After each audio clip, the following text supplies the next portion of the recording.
पुंडलिक वरदारी विठ्ठल श्री ज्ञानदेव तुकाराम पंढरीनाथ भगवान की जय।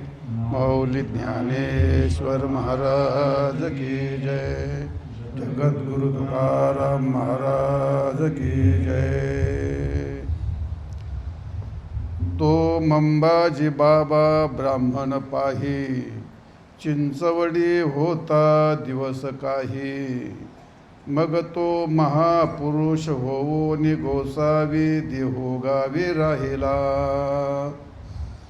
प्रस्तुत आज आपल्या कथेचा 6वा दिवस आहे आणि 6व्या दिवशी भगवान पंढरीश पांडुरंगाच्या कृपा प्रसादाने जगद्वंद्य जगद्गुरू श्री संत तुकाराम महाराज यांच्या कृपेने आपल्याला 6व्या दिवसाची सेवा करण्याचा सुयोग प्राप्त झाला। हे आपल्या आनंददैवाची गोष्ट आहे। कालच्या चरित्रामध्ये काय होतं रे, जास्त आवाज येतो आज ते जास्त याच्यात घुसत येते, त्याला माय भेट तिरप कर त्याला थोडं।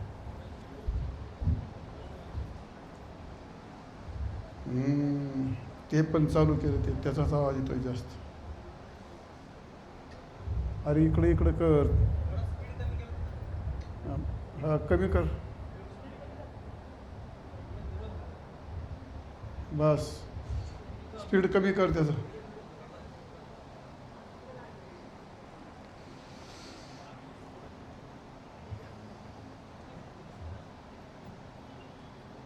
बरं राहू दे, त्याचाही कमी कर जरा, त्याचाच आवाज यायला लागलाय। कथा कमी ना आवाजच जास्त झालाय तो।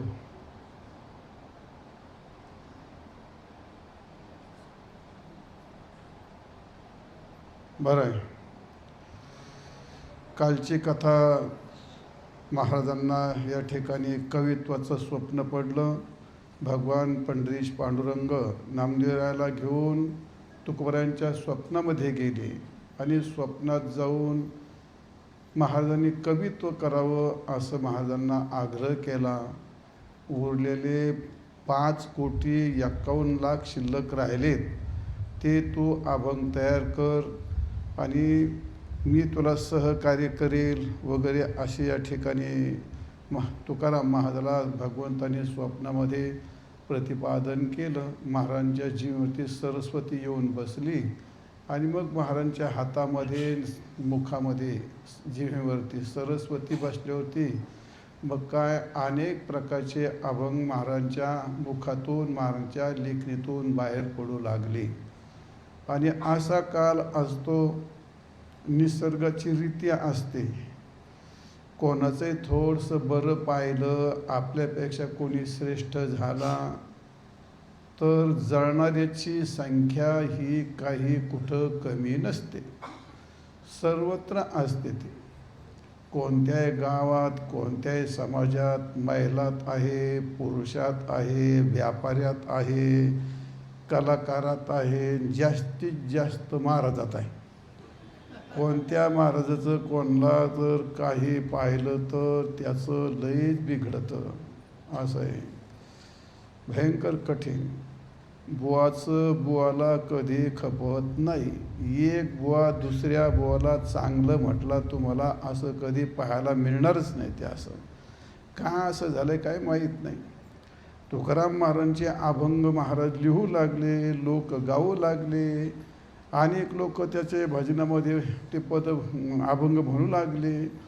मग अशा कालामध्ये तो बिचारा मंबाजी बुवा, हे मंबाजी बुवा देहू गावामध्ये होऊन गेले. पण ती मंबाजीची परंपरा प्रत्येक गावात काही माणसं परंपरेने चालू ठेवली. आणि कोणत्या महाराजांच्या नशिबाला नाही असं कधी घडतच नाही. छोटा महाराज नाही तर मोठा महाराज, त्याला त्याच्या पाठी एक मंबाजी असतोच. फक्त तो कीर्तनकार असला पाहिजे म्हणजे झालं. त्याला एक मंबाजी भगवंताने दिला आहे, तो चांगलं आहे. ते मला बरीच मंबाजी आहेत. त्याचं कारण मी माझ्या हाताने काही मंबाजी उभे केलेत. त्याचं कारण काय, व्यासपीठावर कोणाची ऐकायच नाही. कोणी कलाकार असला, कोणी कीर्तनकारने काही वाकडं तिकडं काही सांगितलं, कोणी काय केलं का त्यांना नीट करायचं म्हटलं का मी माझ्या मंबाजी उभी करतो. मग ते काय मला आता मी बोलतो म्हणलं ते काय मला सोडतील काय, तसला प्रकार चालत राहतं ते. आणि मग अशा काळात त्या ठिकाणी हा मंबाजी बुवा होता, त्याची मोठी प्रतिष्ठा होते. त्याने तिथं त्या पांडुरंगाच्या मंदिराच्या बाजूला एक मठ बांधला होता, मोठी शिष्य शाखा होती, त्याची प्रतिष्ठा होती.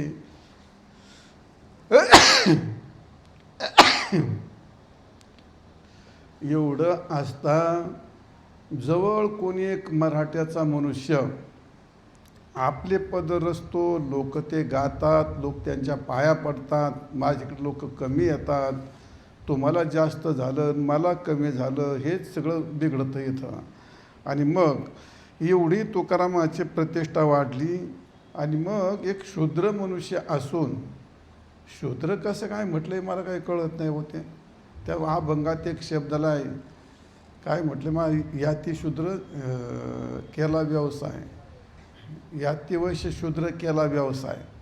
आता ते व्यवसायाला जोडलं, वैश्य नव्हते शूद्र नव्हते, त्यातलं म्हणण्यातलं तात्पर्य वेगळं. पण लेखकांनी आणि बोट ठेवणाऱ्यांनी दिला कार्यक्रम चालू करून.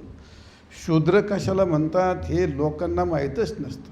शूद्र याचा अर्थ काय असतो, शूद्र याचा अर्थ संस्कार पतित.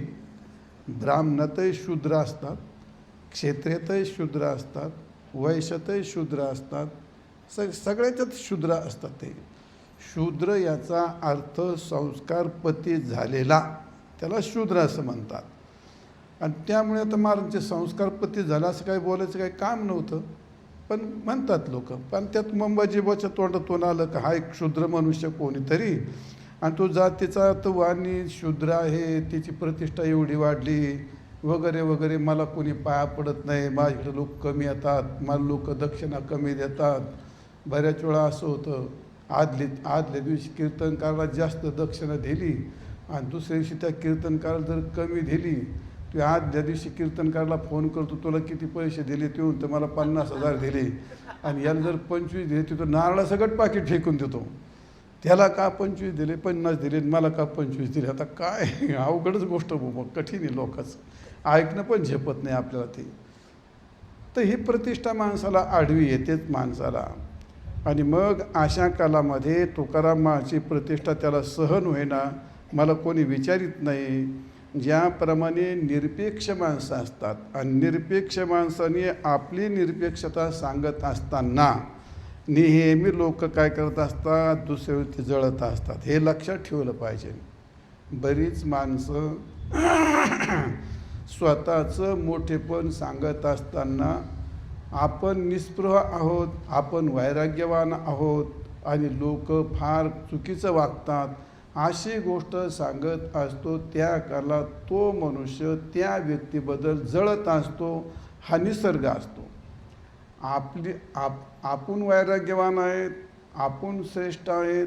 आपलं श्रेष्ठत्व, आपला त्याग सिद्ध करण्याकरिता माणसं हे दुसऱ्याला नीचपणा दाखवत असतात किंवा त्याच्याबद्दलचं काहीतरी न्यूनता दाखवत असतात, असे दोष दाखवत असतात थोडक्यात. तसं मंबाजीचं झालं. तुकाराम महाराजांच्याबद्दल नाही त्या गोष्टी त्या मंबाजीबाईंनी सांगायला सुरुवात केली का तो शूद्र आहे, त्याला काही येत नाही, तो तर हे ते सगळं सांगायला सुरुवात केली महाराज. पण आता काय करणार, ते जे व्हायचं तर ते होऊन झालं. त्याला तुकाराम महाराजांचा अपमान करायचाच होता. फक्त संधी, एक संधी पाहिजे होती त्याला, आणि त्या संधीचं तो वाटच पाहत होता. आणि मग असा चांगली संधी आल्यानंतर मनात द्वेष होतात. मग एके दिवशी तुकाराम महाराजांचं शत्रुमित्र तर काही नव्हतं. वास्तविक तुकाराम महाराज त्याचं नाव पण घेतलं नव्हतं. महाराज त्याला नमस्कार करत होते, ते महाराजांच्या कीर्तनात येत होते. पण जी माणसं जळणारी असतात त्याकरता तुमचं अस्तित्व एवढंच त्याला लय होतं. आणि काही गोष्टी सज्जन दुर्जन हे काय म्हणतो त्याला, परंपरेने त्याचं वैरच असतं. ते परंपरेने त्याचं वैरच असतं. त्या नीतिशतकामध्ये असं म्हटलंय, मृगमिन सज्जन तृणजल संतोष विहित वृत्तीनाम लुब्ध कधीवर पिशुना निष्कारण वैरिनो जगते. काही कारण नसतं, घेणं नाही देणं नाही. मृगमिन सज्जन, तो मृग म्हणजे हरिण. त्या हरणाने पारद्याचं काहीही केलेलं नसतं, ते बिचारं गवत खातं. त्या पारद्याचं ते काही घरी गेलेलं नाही, त्याचं काही बांधरं गडलेलं नाही, त्याच्या बायकोला शिव्या दिलेल्या नाही. ते हरण त्याचं बिचारा नदीच्या काठाला पाणी पितं, चारा खातं, काही घेणं देणं नाही. पण तरी तो बारदी जातो, त्याला जाळं टाकतो, त्याला पकडतो, त्याला मारतो. तर का मारतो याच्यावर काही उत्तर नाही. मृगमिन सज्जनानाम. दुसरं आहे मासा. त्या माशाने धीवर कोळी त्याचं काहीही केलेलं नसतं, पण तरीसुद्धा तो कोळी जातो, जाळं टाकतो, त्याला पकडतो, नंतर त्याचं काय करतो हे कोकणातल्या माणसाला पक्क माहिती आहे.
काय केले जळचरे धीवर त्यांच्या घातावरे, हातो ठाईचा विचार आहे याती वैराकार. श्वापदाते वधी निरा अपराधी पारधी. आणि तुका म्हणे खळ संता पीडिती चांडाळ. तुकाराम महाराजांनी 3 उदाहरणं दिलीत. माशाचं एक दिलं, हरणाचं एक दिलं, सज्जनाचं एक दिलं. सज्जन दुर्जन काही संबंध नसतो, घराला घर नाही, दाराला दार नाही, कधी येणं जाणं नाही, देणं घेणं नाही, तरीसुद्धा दुर्जन तो सज्जनाला पाहिलं का महाराज म्हणतात तुका म्हणे खळ, आणि संता पीडिती काही कारण नसतं. जसा तो मासा त्या कोळ्याचं काही करीत नाही, पण तरी तो त्याला धरतो, त्याला मारतो. हरणाने पारद्याचं काहीच केलं नसतं, तरी त्याला तो धरतो, त्याला तो मारतो. हे का? हा तो ठाईचा विचार आणि आहे या ती वैराकार. हे निसर्गामध्येच घातलेलं असतं. सज्जन पतिव्रतेला पाहिलं का शिंदळीच्या डोक्यात तिडीक उठली, सज्जनाला पाहिलं का दुर्जनाच्या मनात राग आलाच. तसाच प्रकार असतो. त्या मंबाजी बुवांनी तुकाराम महाराजाला पाहिलं आणि मग त्यांचा लोकाचार, लोक त्यांना मानतात, त्यांचं त्या अभंगाचं काय म्हणतो अभंगाची रचना हे पाहिलं आणि मंबाजी बुवाला आतून अगदी काय म्हणतो तीळपापड झाला, पापडासारखा उलथा पालथा होऊ लागला. फक्त संधी शोधित होता. आणि एके दिवशी प्रसंग असा आला, त्या जिजाबाईच्या वडिलांनी तिला एक म्हैस दिली ती दूध खायला. आता ती म्हैस आता आवलीची म्हैस लय आवडीची होती. आता त्या काळात चारा पाणी भरपूर असन, तिची म्हैस चांगली ताजी तवानी होती. आणि एके दिवशी काय झालं, ती म्हैस सुटली. आता जात म्हशीची म्हैस सुटली, ती काही इंजिनिअरिंग प्लॅन काढले तर काय शेतीत पळती का काही चाकुरीने पळती? नाही नाही नाही नाही. आमच्याकडे म्हैस जर सुटली जर उधळली तर तुमच्याकडे काय म्हणतात मला काही माहीत नाही. आमच्याकडे म्हैस सुटली जर उधळली तर म्हणतात म्हशीने बोंगा केला असं म्हणतात. तुमच्याकडे काय म्हणतात? उधळली एवढंच म्हणतात, आडाने दिसतं जर तुम्ही. आमच्याकडे म्हणतात म्हशीने बोंगा केला, म्हैस उधळली, काय असते ते गावठी शब्द. म्हैस उधळली, ते उधळी इकडं तिकडं नाही उधळी, नित्य त्या मंबाजी बुवाच्या भागात घुसली. आता घुसली, त्यांनी झाडं लावली, सगळे झाडं मोडून टाकले, काही झाडं खाल्ले. आता म्हैस तुम्ही पाहिलेली ती म्हैस एकदा उधळीवर कशात घुसल याचा काय भरोसाच नाही. ती असं ते अशी घैस ते मग त्याला म्हणते ती उधळी, टुवाना केला, बुवांगा केला, असे ते शब्द आहे ते. आणि ते म्हशीन तो कार्यक्रम राबवला तो. संभाजी फक्त संधीची वाटच पाहत होता. आणि मग त्याला एवढा राग आला महाराज. मग त्याने त्या म्हशीला जरा हाणलं बिनलं, झालं नेली म्हैस. मंबाजीला आता राग आला आणि संधी पाहिली त्याने. झालं संध्याकाळी कीर्तनाला खूप राग आला. झालं पुढे एकादशी आली, महाराजांच्या कीर्तनाला लोक जमत होते. तुकारामाचं कीर्तन चालू झालं. त्या दिवशी मंबाजी बुवा आले नाहीत. हे का नाही आले? तर एकादशीच्या दिवशी ते मंदिराला प्रदक्षिणा घालत होते लोक, तर ते मंबाजीने म्हैस येऊ नये म्हणून काट्या लावल्या होत्या. तुकाराम महाराजांनी फक्त त्या काट्या काढल्या आणि बाजूला ठेवल्या आणि लोकाला वाट करून दिली मोकळी. एवढंच निमित्त झालं. मंबाजी संधी शोधतच होता. आणि मग महाराज तो इतका रागवला महाराजाला, अतिशय आदवा बोलू लागला, शिव्या देऊ लागला. येताना ओलीच काठी घेऊन आला आणि ती काठी महाराजांच्या पाठीवरती, त्या काठीला काठी असणारी काठी म्हणजे काट्याची काठी आणि वली काठी असं हाणायला सुरुवात केली. ती काठी हाणून तिचं चवर झालं. चवर तुम्हाला कळतं का माहीत नाही, हाणून ते असं फुटलं पुढे, असं त्याला म्हणतात. आमच्याकडे ते करडी बाडवायच्या असतात, जवस बाडवायचं असतं. आता ते नाही राहिलं. करडी बाडवायच्या नाही राहिल्या, जवस बाडवायचं नाही राहिलं, हरभरे बाडवायचे नाही राहिले. बिडवायचं काही नाही, फक्त माणसं बाडवायला लागलेत. आता कोण बाडवायचं काही राहिलंच नाही. खळं सगळंच गेलं, खळं गेलं, पात गेली. ते डायरेक्ट मशीन घुसलं का गोळा करून आणतं आणि नीट करून दार वत येत आहे. त्यांनी वतलं का आतमध्ये भरले का चालले, ते काय नाही राहिलं ते. तर ते बडवण्यासारखं ते मग इतकं बडवलं, ते काठी फार फुटली तुटली, 2 काठ्या 4 काठ्या काय झाल्या असतील तेवढं सगळं झालं. बिचारा थकला आणि गेला. शेवटी जाऊन बसला. आणि मग संध्याकाळी कीर्तन होतं. कीर्तनाला सगळे आले, कीर्तन सुरू झालं. महाराजांचं अंग तर दुखतच होतं, खूप अंग दुखत होतं, अंगात काटे मोडले होते. आणि त्या जिजाबाईला ते समजलं. जिजाबाईला समजलं, मग जिजाबाईंनी भरपूर शिव्या दिल्या, आधी महाराजांना मग मंबाजीला. पण तरी पतिव्रता असल्यामुळे सगळे लाचखंडाने अंगातले काटे काढले. भगवत कृपेने आग नीट झालं. संध्याकाळी हरिकीर्तन सुरू झालं. एकादशी होती आणि महाराजांच्या लक्षात आलं, अरे म्हणजे ते सत्पुरुष महापुरुष मंबाजी बाबा आज कीर्तनाला नाही आले. म्हटले एवढं मारलं तरी महाराज त्याला सत्पुरुष म्हटले, त्याला महापुरुष म्हटले. कोण म्हटले? तुकाराम महाराज. आणि कोणाला म्हणले? माझ्या कोणत्या अपेक्षाच करू नका तुम्ही. मी कोणाला महापुरुष म्हणलं आणि सत्पुरुष म्हणले ही माझ्या कोणा अपेक्षाच करू नका तुम्ही. तिथे काही नाही जमात, तिथे प्रकृती राहते ती. अरे ते महापुरुषने आले म्हणले मंबाजी महाराज, जा बोलून आणा त्यांना. ते संत होते, संत हृदय होते. संतांच्या ठिकाणी विकृती उत्पन्न झाली तर ते संत कसे? आणि आपण जर ते केलं तर आपण एक प्रकारचं नाटक करत असतो. माणसाने आपल्या अवस्थेपेक्षा हेही नाटक करू नये आणि तेही नाटक करू नये. तुकाराम महाराज म्हणतात तसा मनुष्य जर करू लागला तर तो नरकाला जातो. महाराजांचा एक अभंग असेल. जी अवस्था आहे ती दाखवा तुम्ही.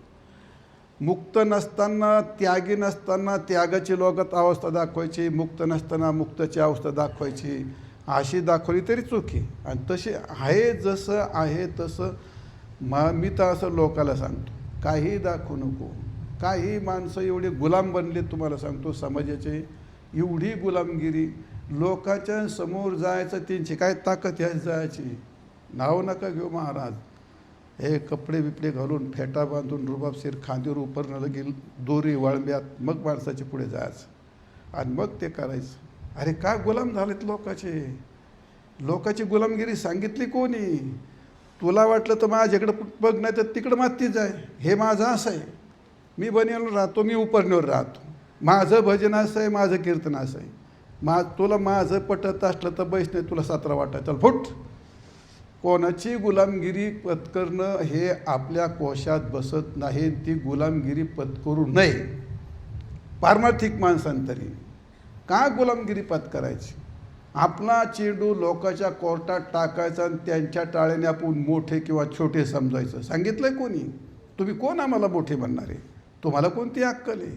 तुम्ही का ब्रह्मदेव आहेत का? तुम्ही का वेद आहेत का? तुमची पात्रता कोणती? तुम्ही आम्हाला चांगलं म्हणावं, तुम्ही आम्हाला मोठं म्हणावं आणि मग आम्ही मोठं होणं छे ते काय, त्याची काही गरज नसते. आणि मग त्याकरता गुलामगिरी पत्करावी लागते. काय काय करायला होते? नाही त्याचे मन धरावे लागतात, नाही त्याचे सत्कार करावे लागतात, नाही त्या गोष्टी कराव्या लागतात. काय त्याचा उपयोग होतो? आणि शेवटी 100 लोकांचे मन धरले, 2 नाराज होतात आणि ते शिव्या देतात. त्यापेक्षा आपलं ओरिजिनल जीवन जसं आहे तसं आहे. आणि जसं आहे तसं राहिलं तर कोणाची गुलामगिरी करायची काम पडत नाही. आला माझ्या पुढे, हे पोतभर प्रेम घे तुला, तू गेला तिकडं, गेला म्हणजे गेला. अरे व्यासपीठावर बसून सांगतो माझी परिस्थिती. आला म्हणून आयुष्यात माझा कधी फोन वाजला आहे आणि मला कोणी फोन केला आहे असं कधी घडूच शकत नाही. कधी काय केला तुम्ही कधी फोन मला? नाही नाही नाही. एवढे विद्यार्थी त्यांची तर ताकदच नाही. आणि दुसरे माणसं मला 10 किलोमीटर भेटतात. नको बाबा, ते फोन करायचं काही कोणी फोन करायचं काही ताकदच नाही. ते फोनाचं काही विशेष नाही. ते मग काय सांगत होते? हां, म्हणजे फोन करायची म्हणजे त्याकरता आपण कोण नाही हे सांगत होता. माझी परिस्थिती अशी समोर आला ना, त्याला असं वाटलं पाहिजे महाराज माझ्यावर जेवढं प्रेम करतात तेवढं जगर कोणच नाही करीत. पण कुठपर्यंत? माझ्या समोर आला, ह्या बी शालं घे, ह्या बी कपडे घे, ह्या बी पैसे घे आणि एवढं खाय, तुला खायचं ते काय. इथून त्याने तिकडं तोड केलं, गेटच्या बाहेर गेला, पूर्ण डिलीट. पुन्हा तुझ्या आयुष्यात माझ्यात कधी आला का गेला आपल्या कोशातच राहत नाही ती गोष्ट. वस्तुस्थिती अशी. विद्यार्थी असो, कोणी शिष्य असो, कोणी ओळखीचा असो, नाही तर कोणी काही असो, जगी आवडण्याची करावी, संबंधी सोयीनं धरावी. असं पार 80 जीवी चाड भाऊ. मला कधी वाईट वाटत नाही. हा माणूस माझ्याजवळून गेला, तुम्हाला बोलला नाही, त्याने मला फोन केला नाही. 24 तास माझं जीवन 4 भिंतीच्या आत खोलीत. विद्यार्थी, त्यांचे पाठ, त्यांचा अभ्यास, आलेला कार्यक्रम. आतापर्यंत माझ्या आयुष्यात माझं एवढं भूत कोणत्यात महाराजाकडं नाही. 50-60 विद्यार्थी आहेत. गुणवान आहेत. माझ्या भोवती पण गाव आहेत, सगळे सप्ती होतात. एकाही गावात माझा सप्ताह नाही. कर्णूक महाराज तुम्हाला जोडीदार आहे मी. माझा कुठं फोटो नाही, माझा हस्त कुठं सप्ताह नाही, माझं कुठं नियोजन नाही, मी कधी कोणी तारखे घ्यायचं नाही. तू घे. कोणी सांगितलं महाराज आम्हाला एक कार्यक्रम द्या, बरं घ्या. कोणता? बरं हां, जो पाहिजे तो घे. जायचं 2 तास कीर्तन करायचं, जय विठ्ठल. कोणाच्या घरात नाही, कोणाचं जेवण नाही, कोणाचं घेणं नाही, कोणाचं देणं नाही. आपण आणि आपला परमार्थ. मग असं जीवन जर राहिलं तर त्याला गुलामगिरी करावी लागत नाही. लोकांकडून तुम्हाला टाळ्या घ्यायच्यात, लोकांकडून वावा करून घ्यायची म्हटलं का त्याची गुलामगिरी करावी लागते. मग त्याला प्रसन्न ठेवावं लागतं, आपण त्याची गुलामगिरी करावी लागते. तसं तुकाराम महाराजांच्या बाबतीमध्ये त्यांना काय कोणी टाळ्या दिल्या पाहिजे, कोणी माझं स्तुती केली पाहिजे, हा तर त्यांच्या जीवनात काही विषय नव्हता. हा काही जीवनात विषय नव्हता. उलट असं होतं, बंबाजीबाने एवढं मारलं, कीर्तनाला आले नाही आणि म्हणून बोलावून पाठवलं. ते संत हृदय होतं. मला हे सांग, ते संत हृदय होतं. संतांची नक्कल आपण करून जमत नाही. ती नक्कलच ठरते. हो, असं नाही आलं राहिलं तर राहिलं काय. हां, माणसं गेले, बोलले महाराज तुम्हाला तुकाराम महाराजांनी कीर्तनाला बोलवलं आहे. आता त्यांनी हाणून बिचाराला त्रास झाला होता. झाडाला एवढं दुःख झाल्याचं तर काय झाड उभं राहणार होतं का? ते नाही. तो म्हणलं माझं अंग दुखतं आहे, मी काय आज कीर्तनाला येत नाही. तुकाराम महाराज म्हणले तुम्ही भजन करा, मी जातो म्हणले.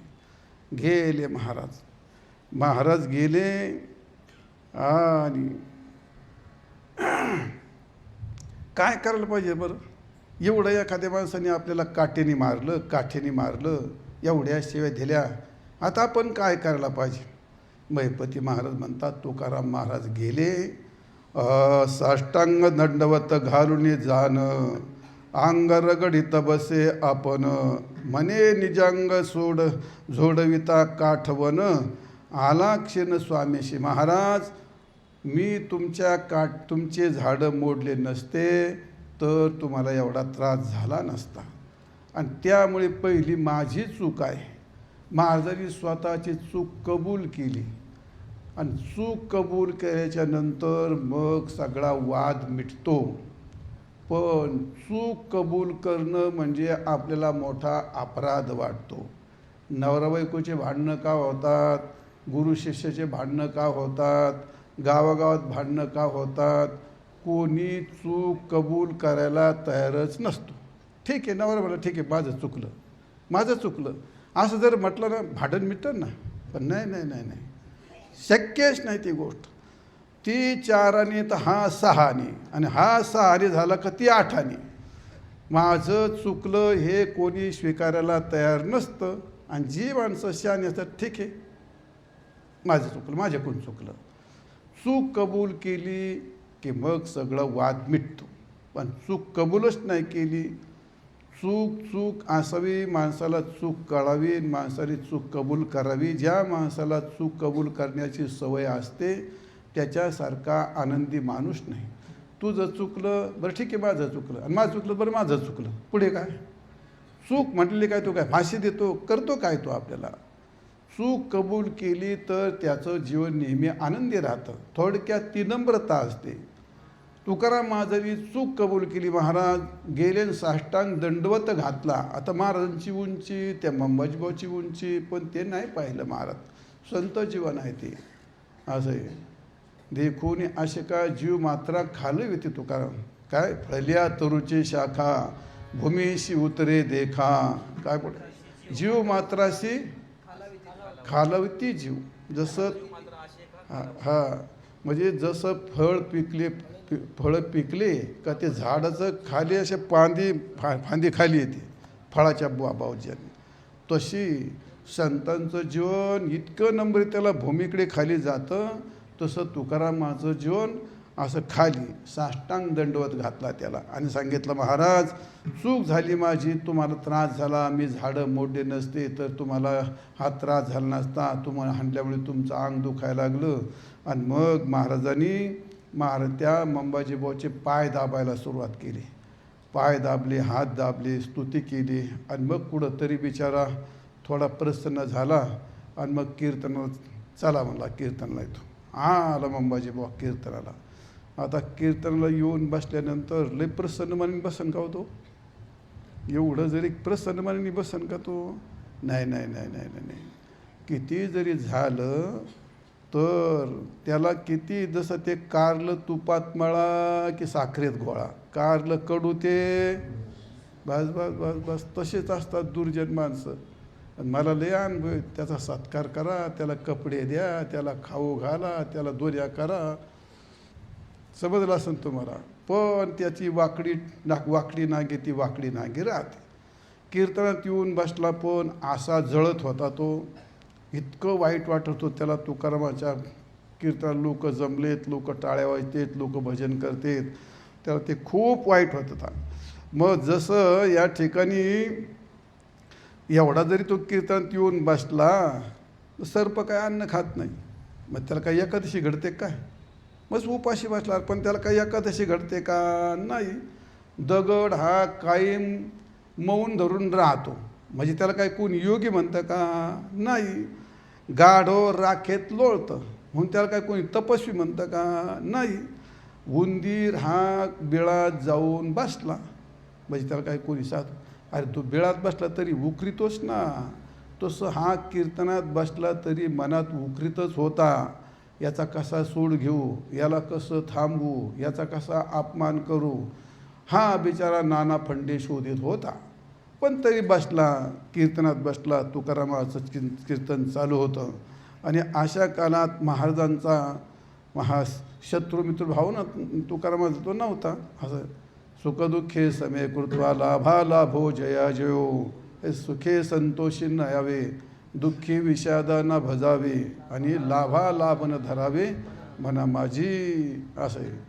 कोणत्या प्रकारचं समशत्रूच मित्रेच तथा मानापमानयो हो. आपल्यासारख्याने ह्या गोष्टी ह्या प्रमाण असे प्रमाण फक्त म्हणायचे, एवढे फक्त प्रमाण म्हणायचे. वेगळा सुख दुःखा ना मोह नाठ वेदना, हे सगळं आपण असं म्हणतो. पण आपले मान अपमान ह्या गोष्टी आपल्या मनातल्या जात नाहीत. गेल्यासारखे आपण दाखवतो, वरवर तसं दाखवतो. नाही दाखवतो कोणी पाया पडणार नाही आपल्या. आपण जर नाही दाखवलं तर कोणी पाया पडणार नाही. आम्ही फार समभावी आहोत, आम्ही सगळ्याशी सर्वभूती एक वासुदेव पाहणारे आहोत, असं आपण दाखवत असतो. पण तसं होत नाही. आणि म्हणून या ठिकाणी उंदीर जरी बिळात बसला तरी तो उकरीतच राहतो. तसं ज्याच्याबद्दल माणसाची दुर्बुद्धी असते त्याच्याबद्दल न विचारताही त्याचे दोष त्याच्या मनात येतच राहतात आणि त्याच्याबद्दल तो वाईट चिंतन करीतच राहतो. तसं मंबाजी महाराज तुकाराम महाराजांच्या कीर्तनात बसले होते, पण महाराजांच्याबद्दल त्याचं वाईट चिंतन चालूच होतं. कीर्तन रंगात आलं होतं आणि सर्व चांगलं चालू होतं. कीर्तन रंगात आलं होतं, पण तिकडं घरी एक कहाणी अशी घडली. ती म्हशीने काही साधा ताण दिला काय तुकाराम महाराजाला. होती म्हैस, दिली होती सासऱ्याने, पाळली होती बायकोनी, दूध खात होतं गाव, आणि ताण होता तुकाराम महाराजाला. घेणं ना देणं, कंदील लावून येणं. महाराजाला कधी दूधही खायला मिळत नव्हतं आणि काहीच नव्हतं. पण जिजाबाईच्या बापाने म्हैस दिली होती. तिने एकदम अंबाजीबाचा कार्यक्रम केला. आता ती दिसायला जरा चांगली असन, काळी कुळकुळीत, जरा गले लठ्ठ, चांगली दूध देणार असन. कोणत्या चोराच्या मनात वाईट चिंता आली, तो म्हणला म्हैस तर चोरायला घे म्हणला. अशा काही गोष्टी चोरायला घे असतात, त्याला फार जपावं लागतात. काही म्हैस कुत्रे पण चोरून येतात, हो पोरं चोरून येतात, बायका पण चोरून येतात. बरं का रे, बायका सांभाळून ठेवी जा, नेते चोरी. त्या काय चोरून येतात काय, ते आपल्याच पळत येत म्हणा, तो भाग वेगळा आहे. ते आपलेच पळत येत काही. तर ते असं तिथं महाराजांची म्हैस ती खूप चांगली होती. त्या दिवशी 2 चोर आले. तुकारामाचं कीर्तन मंदिरात चाललं, जिजाबाई घरामध्ये झोपली, 2 चोर आले. त्याला तस्कर म्हणतात. त्याने ती म्हैस सोडली आणि म्हैस घेऊन चालली. आता म्हैस घेऊन चालल्यानंतर भगवंताला वाटलं आता म्हैस जर ह्या चोराने नेली, तुकाराम महाराज कीर्तन करतात आणि सकाळी आवली उठली आणि जर दावणीला म्हैस दिसली नाही तर ही आवली आकाश पातळ एक केल्याशिवाय काय राहायचे नाही. हे काही तुकाराम महाराज नीट अन्न पाणी खाऊ देणार नाही. आणि मग काय केलं, भगवंतानी एक रोहिल्याचं रूप घेतलं. हे काळा खाप असा पुरुष फार मोठा आणि ह्या मुसळासारखं एवढं मुसळदंड काठी मला त्याला काय म्हणतात असं हातामध्ये घेतलं आणि ज्या रस्त्याने चोर म्हैस घेऊन चालले होते त्या रस्त्याला मध्ये भगवान उभे राहिले. पाहता तर ते एवढी उंची काळा धिप्पड पुरुष, हातात हे मुसळासारखा दंडे हातामध्ये, ते इकून झालं का तिकडं व्हायचं, तिकून झालं का इकडं व्हायचं. झालं कोण आहे, का भूत आहे का माणूस आहे, माणूस म्हणतो एवढा कसं काय, राक्षस म्हणत आता राक्षस तर कोणी राहिले नाहीत, हे भूत आहे का काय आहे का खैस आहे. तरी इकडे तिकडे पाहायचं आता घाबरतच होते. एवढा मोठा काळा खाप मनुष्य. मागं फिरले म्हणले ह्या रस्त्याला भूत निघालं, मग ह्या रस्त्याला निघाले, पश्चिमेचं सोडलं आणि इकडं निघाली. आता इकडं जात असताना महाराज इकडं त्यांच्या आधी त्या रस्त्याला उभा आले. म्हणजे हे राक्षस इकडं पण आला, मग इकडं गेले, तिकडं पण आला, उत्तरेला गेले, तिकडं पण आला. कुणी इकडे गेलं का ते त्यांच्या पुढे तो रोयल्यासारखा उभा राहायचा. आता त्या चोरांना वाटलं आता काही खरं नाही, तुकाराम आज कीर्तन करतात, ते मोठे भक्त आहेत, साधू आहेत, नक्की देवाने आपल्याला चमत्कार दाखवला, काहीतरी भूत दाखवलं. चला म्हणले आता माग आली, म्हैस बांधली आणि बांधल्याच्या नंतर आता जीव घेऊन पळायचं का नाही. पण ते कशाचं पळून देतोय, ते ज्या रस्त्याने गेले का त्या रस्त्याच्या पुढे मुसळ घेऊन मुसळाचं वर उघडायचा हाणायला, ते मागं पाळचे उलथे पाळते. मग ते रस्ते सोडले, मध्ये बोळखंडातून घुसले, त्या देऊच्या बोळीतून घुसले, बाहेर पडले का तो दंड घेऊन उभाच. आता मात्र त्यांचे घसे कोरडे झाले होते. बस त्यांचा शुक्लांबरचा पित्तांबर झालंच असणार, ते काय थांबणार. मग असे घाबरून गेले. तुम्हाला सांगतो पुढे गेले ना, शेवटी काही पर्याय नसतो, सर्व सोडलं आणि धावत पळत महाराजांचं कीर्तन चालू होतं, तिथं जाऊन धाडकन पडले. महाराजाला क्षमा मागितली, महाराज आम्ही चोर आहोत, तुमची म्हैस चोरली होती, पण आमच्याकडून मोठी चूक झाली, काही करा पण आम्हाला यातून सोडवा. आज झालं काय, न्यायची म्हैस न्या ना, तुम्हाला कोण नको जा घेऊन जा. आता घेऊन जा कुठं, येऊ मुसळ घेऊन नाही म्हणले. ते चोर म्हणले कुठे चोर यांनी मागं पाहिलं की दंड घेऊन त्यांना दिसायचा, मंदिरात दुसऱ्याला कोण दिसायचं नाही, त्यांना घेऊन दिसायचं. ते इतके आरडायचे, महाराज काही करा, याच्यापासून आम्हाला वाचवा. महाराज म्हणले कशाचं कोण काय तुमचं, नाही पहा म्हणले हा राक्षस आम्हाला मारतोय म्हणे. आणि मग तुकाराम महाराजांनी ध्यानस्थ होऊन पाहिलं. मग भगवंताला म्हटले, अरे आम्ही इथं तुझं कीर्तन करतो आणि असो तुका कीर्तन करीत कांता निद्रिस्त मंदिरात, आणि दोघे तस्कर येऊन तिथं काय करील ते ऐका. त्यांनी म्हशीचं हे सगळं असं हे रचलं. आणि मग भगवंताला तुकाराम महाराजाला खूप वाईट वाटलं. अरे आम्ही तुझं कीर्तन करतो, आम्ही करीतो हरिजागरण, तू तरी फिरतो रानोरान, ढोरे राखवयाची सवय जाण, आणि पहिल्यापासून लागली आम्ही तुमचं कीर्तन करतोय. आणि तुला लहानपणापासून त्या गोकुळामध्ये काठी घेऊन गाया चारायची सवय आहे, तुझी सवय काय अजून गेलेली दिसत नाही.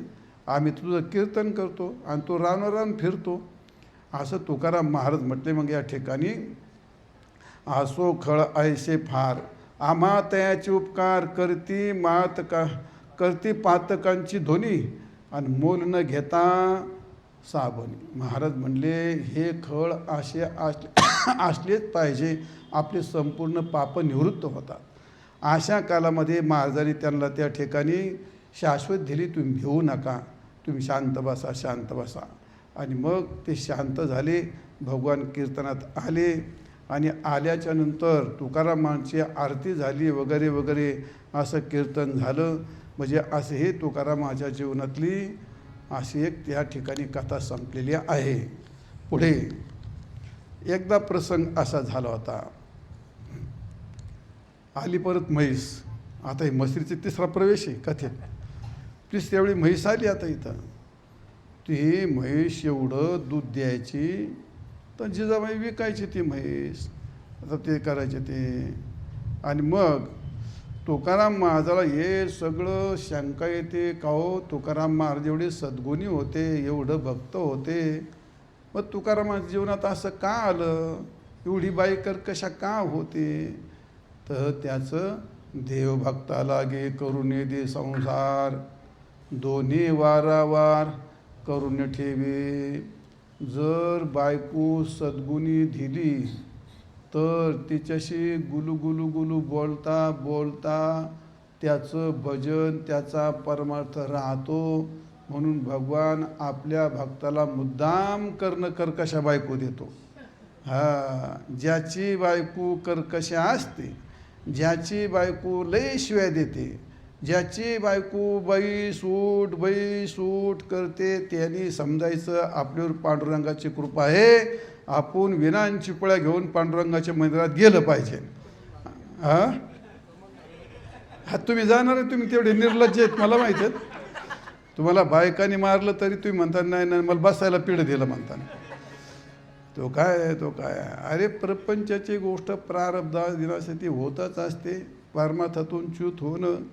माझं 80 वर्ष घरात वय झालं तरी माझ्या 1 मिनिट ग्रंथ हातातून खाली राहत नाही. पण आता कोणत्या भाषेत तुम्हाला सांगायला पाहिजे, काय नाही ते काय शिकलो आपण, काय परमार्थाबद्दल निष्ठा असते आपली. प्रपंच सर्वाला करावं लागतो, गरजेपुरतं करावं लागतं. पण त्यातून निवृत्त, प्रपंचातून निवृत्त होऊन परमार्थात यायचं, ते परमार्थात निवृत्त होऊन प्रपंचात जास्त रंगलीत माणसं ते. तर त्याला असो, भगवान त्या आपल्या भक्ताला कधी सद्गुणी पत्नी देत नाही, आपल्या भक्ताला कधी तो गुणवान पुत्र देत नाही, व्रात्यच मुलगा देतो, कर्कशाच बायको देतो. कारण का, त्याला माहिती आहे हे जर चांगलं दिलं तर तो माझं भजन परमार्थ विसरील आणि तो त्यांच्या नादाला लागणार आहे. आणि म्हणून पुत्र असा व्रात्य देतो, संपत्ती देत नाही, दारिद्र्य करून ठेवतो, गरिबी करून ठेवतो, गाद्या गिरद्या गाड्या माणसं सोनं नाणं झाला परमार्थ आऊट. माणसाला संपत्ती ही पाप करायला लावते, पैसा पाप करायला लावतो, परमार्थातून त्याला बिनमुख करते. महाराज तुम्ही असं कोणी पाहिलं आहे, गडगंज श्रीमंत आहे आणि तो विना घेऊन भजन करतो, असं कधी पाहिलं का? नाही होत तसं महाराज.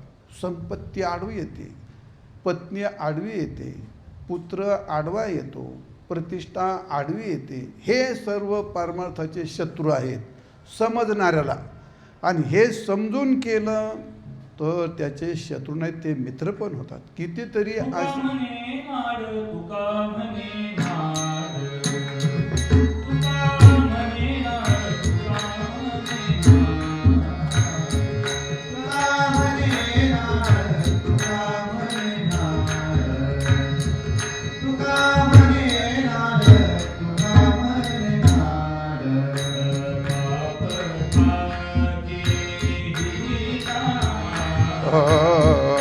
पापटाके हिता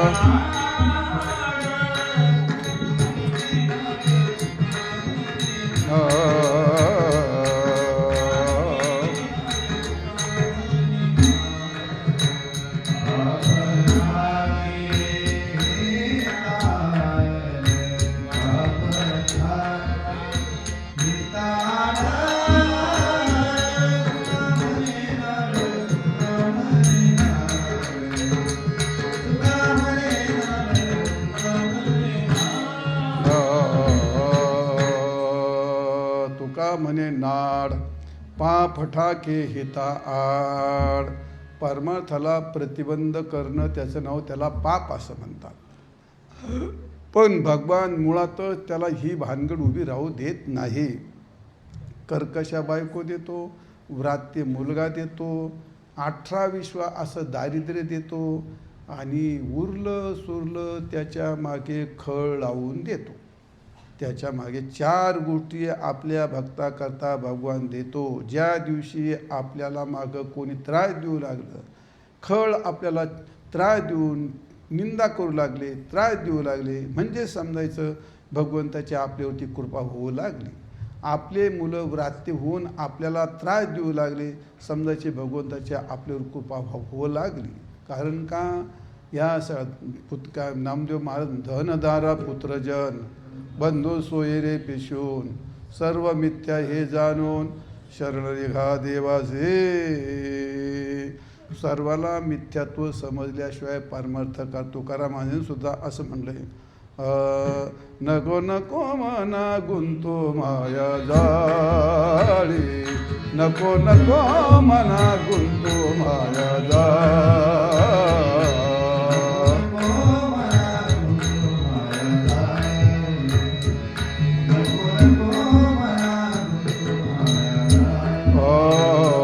नको नको मना गुंतो माया जाळी.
नको मना गुंतो माया जाळी. काळ आला जवळे ग्रास, काळाची आवडी पडेल बा जेव्हा, सोडविना तेव्हा माय बाप, सोडविना राजा देशीचा चौधरी, अनेक सोयरी भले भले तुका म्हणे तुला सोडविना. आणि एका चक्रपाणी ही वृत्ती ज्याच्या मनात असते तो गरिबीलाही सामोरं जातो, कर्कश पत्नीलाही सामोरं जातो, व्रात्य मुलांनाही सामोरं जातो, आणि दुर्जन त्रास देतात त्यांनाही सामोरं जातो, आणि आपली भक्ती करतो, भक्ती सोडित नाही. असं या ठिकाणी रात्री म्हैस चोरून नेली होती. ती सकाळी गावातल्या लोकांनी जिजाबाईला जाऊन सांगितलं, आवलीशी सकळ लोक सांगती, तुझे म्हैस तस्करे नेली राती, मग विठोबाने दाखवून प्रचितीन आणविली मागुती माघारी. त्या जिजाबाईला सांगितलं, अगं जे तुझी म्हैस गेली होती, तुला काही परत पाहायला मिळालं नाही, आणि ते काही चोर साधे नव्हते, गेलीच होती ती म्हैस. मग काय झालं, आली कशी काय, दावणीला होती. अगं तो पांडुरंग, तू त्याला रोज शिवाय देते ना काळा विठ्या, त्याने आणून दिली. अगं बाई म्हणे, एवढा चांगला आहे का म्हणे तो, माझी म्हैस नेली चोर आणून दिली. आणि मग आता एवढं काहीतरी थोडी तरी लाज वाटते ना मनाला. नाही म्हणले, आता आज पांडुरंगाला दूध दिलं पाहिजे, शिव्या देतोय त्याला ते दूध दिलं पाहिजे. तुकाराम महाराज जेवायला बसले, वाटीभर दूध दिलं, महाराज दुधाकडं पाहतच बसले. आज कोणीकडून दिवस उगवला आहे, आज आपल्यापुढे वाटीत दूध आलं कसं काय. रोज शिव्या येत असतात, तर आज दूध आलं कसं काय. दूध खाल्लं, महाराज सहज नुसते म्हणाले, काय म्हणाले, भागीरथी अगं तू जैन जर असं दूध दिलं आणि अजून थोडं जास्त दिलं तर मी पांडुरंगाला नाही का पाजून यायचो. आता पांडुरंगाने म्हैस आणून दिली होती, त्यामुळे मग ते आता त्याला काय पांडुरंगाला शिव्या द्यायची हे नव्हती त्याच्या सध्या, त्याने म्हैस आणून दिली ते ना.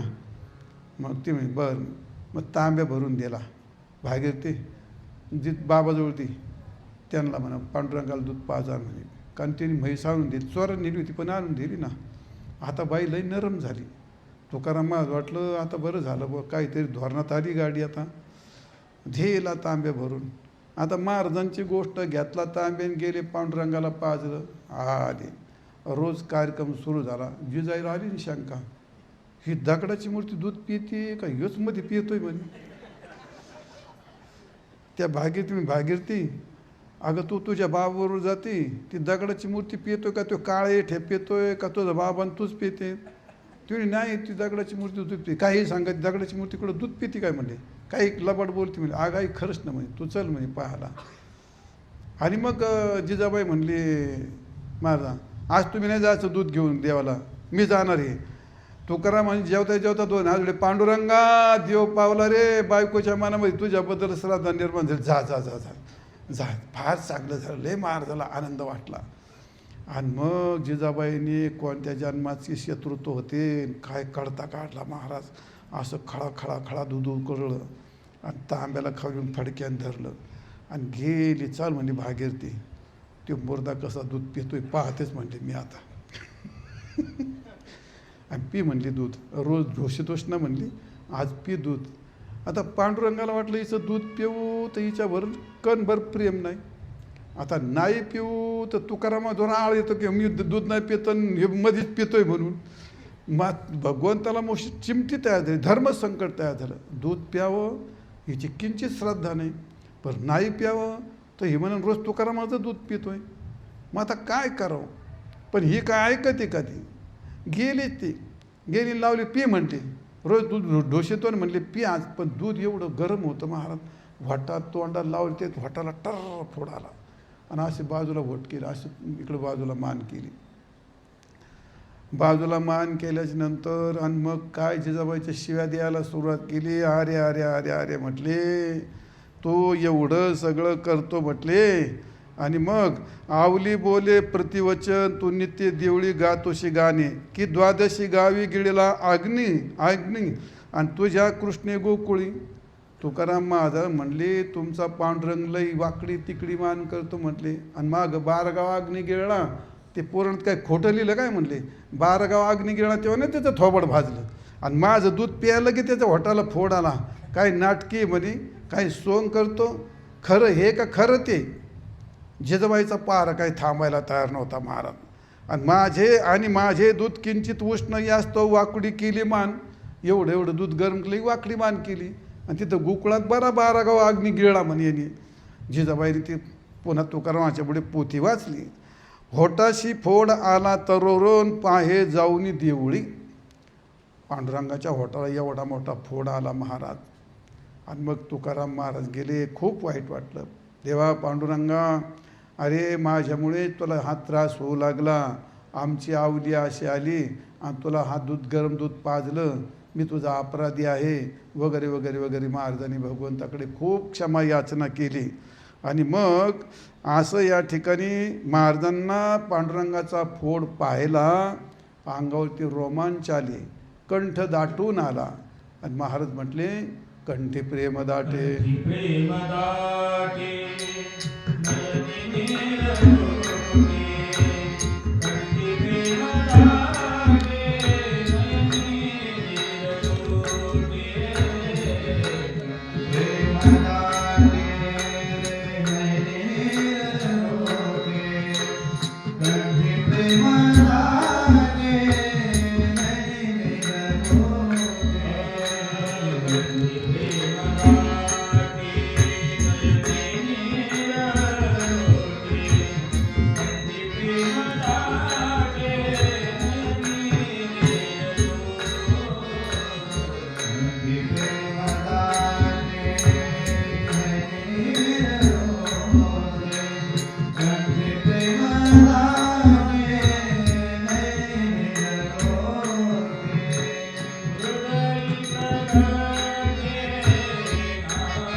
दाटे नयने नेर लोटे हृदये प्रगटे रामरूप. भगवंताचा फोड पाहिला तुकारामाला खूप वाईट वाटलं.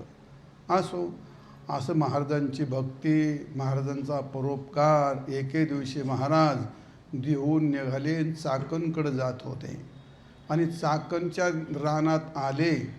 कुठं कोणत्या झाडाखाली गेले, एवढे डास सुटले महाराजांच्या अंगावरती बसले. केस थोडे एवढे डास बसले आणि तुकाराम त्यांना काय हाणायचं, काय हांग घालनात हानीनात का. महाराज म्हटले लय दिवसाचा उपवास झाला असेल त्यांना, ते तरी कोणाचं अंग खावं, त्यांनी ते बिचारीने काय खावं, काहीतरी परोपकार घडला पाहिजे. आणि त्यामुळे महाराज त्या डासांना काही त्यांनी हाणायला तयार नाहीत महाराज. आणि म्हणून महाराज म्हणतात विटुंब हे शरीर हो का विपत्ती, परे राहे चित्ती नारायण. तुका म्हणे नाशिवंत हे सकळन आठवे गोपाळ. महाराजांनी नाशिवंत देह जाणार सकळ, नाशिवंत देह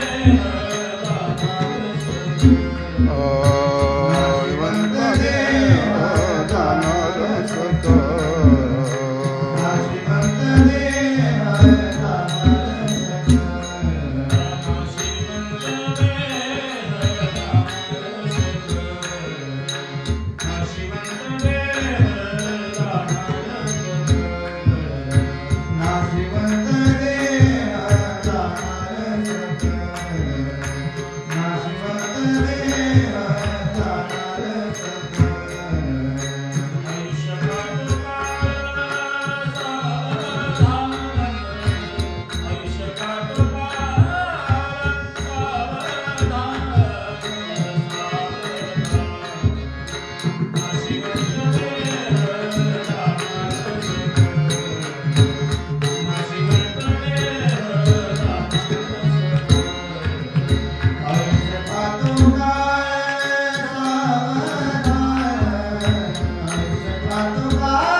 नाशिवंत देह जाणार सकळ, आयुष्य खातो काळ सावधान.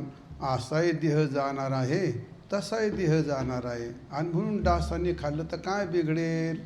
शेवटी भगवंताला दया आली, पाणथस्ताचं रूप घेतलं, झाडाचा फाटा घेतला, महाराजांच्या अंगावरचे डास हाणले. महाराजांचं त्या काळात भजन चालू होतं. असे महाराजांच्या जीवनामध्ये अनेक अघटित घटना घडल्या. महाराजांचं जीवन असंच होतं. न मिळो खावया न वाढो संतान, परिहा नारायण कृपा करो. असं होतं जीवन महाराजांचं. एकेकाळचा प्रसंग असा आहे, तुकाराम महाराजाला 2 मुलं होते. धाकटा मुलगा होता, त्याचं नाव होतं विठोबा, आणि थोरला मुलगा होता, त्याचं नाव होतं महादेव. आता रोग म्हणजे शरीर दुःखाचे कोठार, शरीर रोगाचे भांडार, आणि शरीर दुर्गंधीची थार. नाही अपवित्र शरीर कोणाचंही असो, श्रीमंताचा असो, गरिबाचा असो, स्त्रीचा असो, पुरुषाचा असो, महाराजांचा असो, नाही तर कोणाचंही असो. साधू संतांच्या शरीरालासुद्धा रोग होते, बाधा होत्या. आणि मग महाराजांचा मुलगा झाला म्हणून काय झालं, त्या महाराजांच्या थोरल्या मुलाला झाला मूतखडा. आता तो मूतखडा म्हणजे फार तर आपल्याला नाही झाला बा, पण ज्यांना झाला त्यांच्या लय त्या ऑपरेशन भानगडी फार असतात त्याच्या त्या. आणि मग ते मूतखडा झाला, ती बिचारी आवली सगळ्या दुनियात घेऊन फिरली त्याला. अशी कासवीच व्हायची. नाना प्रकारचे औषध केले. आमच्या लहानपणी आघोरी औषध होते, आघोरी. दवाखाने कमी होते, लोक अडाणी होते, शिकलेले नव्हते, घरच्या घरी पोट फुगलं, डोकं दुखलं, काही ठेसायचं आणि काही लेकराला खाऊ घालायचं. काय लेकरं काय काय होते आणि त्याचा काय भरोसा नव्हता त्यावेळी. लहानपणची गोष्ट आहे. एकदा माझ्या कानामध्ये काहीतरी गेलं ना, आमच्या आईने गरम पाण्याची गुळणी घेतली आणि मारली पिचकरी कानात कनी, त्या किड्या सगळं पडदा खाली बाहेर. हा घोरी उपाय तो. नाही तर माझं पोट फुगलं. आयुष्यातलं खरं सांगावं जाधव महाराज, काही तमाशा आयुष्य मी अजून पिक्चर नाही पाहिलं आहे कधी. तमाशा माहीतच नव्हता. ते गावात ते पोरं चालले म्हणले चल तमाशाला. अरे म्हणलं तमाशा कसं काय असतो कडा म्हटलं. लहान होतं म्हणलं काकू मला दिन पैसे तमाशा पाहायला जायचे. जेव्हा दिले काना तमाशा पाहतो. नाही म्हणलं जत्राला जायचं. गेलो तिथं तमाशाला गेलो, तिथं गेला तसा झोपला गडी. काय झालं माहीतच नाही तमाशाचं. पण त्या 4 आण्याची घेतली मी त्या मटकीची भेळ आणि काहीतरी पोटात गेलं. जेव्हा पोट फुगलं माझं पार मारायला लागलो.